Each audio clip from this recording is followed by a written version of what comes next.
வேடசந்தூர் அருகே 2 புதிய ரேஷன் கடைகளை திறந்து வைத்த எம்பி ஜோதிமணி மற்றும் எம்எல்ஏ காந்திராஜன்.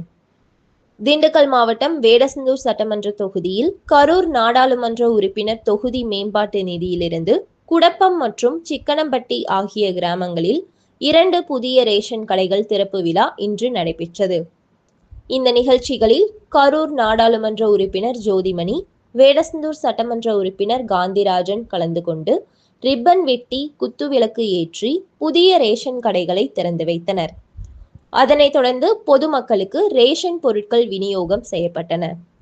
இந்த நிகழ்ச்சிகளில் வட்டார வளர்ச்சி அலுவலர் சரவணன், சீதா லட்சுமி, காங்கிரஸ் கட்சியின் திண்டுக்கல் மேற்கு மாவட்ட தலைவர் சாமிநாதன், வேடசந்தூர் கிழக்கு வட்டார தலைவர் சதீஷ் மற்றும் பலர் கலந்து கொண்டனர். பாராளுமன்ற உறுப்பினர் என்னுடைய அன்பிற்கு மிகுந்த மரியாதைக்கும் உரிய சகோதரி செல்வி ஜோதிமணி அவர்களே, நாங்கள் இரண்டாவது கடை முதல்ல குழப்பத்தில் நம்முடைய நாடாளுமன்ற உறுப்பினர் 13 லட்சம் நாங்கள் பண்ணியிருக்கோம். அதே போல இந்த ரோடு உங்களுக்கு தெரியும், முன்னா ரொம்ப மோசமா இருந்துச்சு. அது 91 அப்ப எம்எல்ஏ வந்திருந்தா நான் தான் கண்டுகொண்டு அப்பவும் பணத்தை செலவழிக்கிறோம். வேலைகள் கொஞ்சம் சுலபமாக நடக்குது. கான்ட்ராக்டர்கள் செலவு சுலபமாக செய்யறாங்க. கொஞ்சம் நேரம் ஒவ்வொரு ஒன்றியத்திலையும் 22 பஞ்சாயத்து 20 பஞ்சாயத்து அந்த மாதிரி இருக்குது.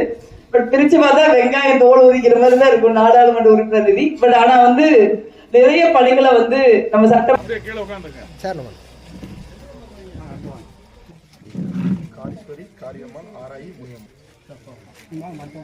மேம்பாட்டு நிதியில நியாய விலை கட்டடங்களை வேடசந்தூர் சட்டமன்ற தொகுதிக்கு உட்பட்ட குடப்பம் சிக்கனம்பட்டியில நானும் வேடசந்தூர் தொகுதியின் சட்டமன்ற உறுப்பினர் காந்திராஜன் அவர்களும் திறந்து வச்சுட்டு மக்கள்கிட்ட பேசிட்டு இருக்கோம். அதே நேரத்தில் நீங்க 100 நாள் வேலை தொடர்பான ஒன்றிய அரசாங்கத்தினுடைய ஒரு முடிவையும் மக்களுக்கு சொல்றோம். அது எப்படி நம்ம ஆட்சி காலத்துல சட்டமா இருந்து இப்ப திட்டமாக மாற்றப்பட்டு மாநில அரசாங்கத்தினுடைய 40% பங்கு தொகை இருந்தா மட்டும்தான் வேலை நடக்கும், இல்லாட்டி வேலை நடக்காதுங்கிற ஒரு சூழல் இருக்கு. அதே மாதிரி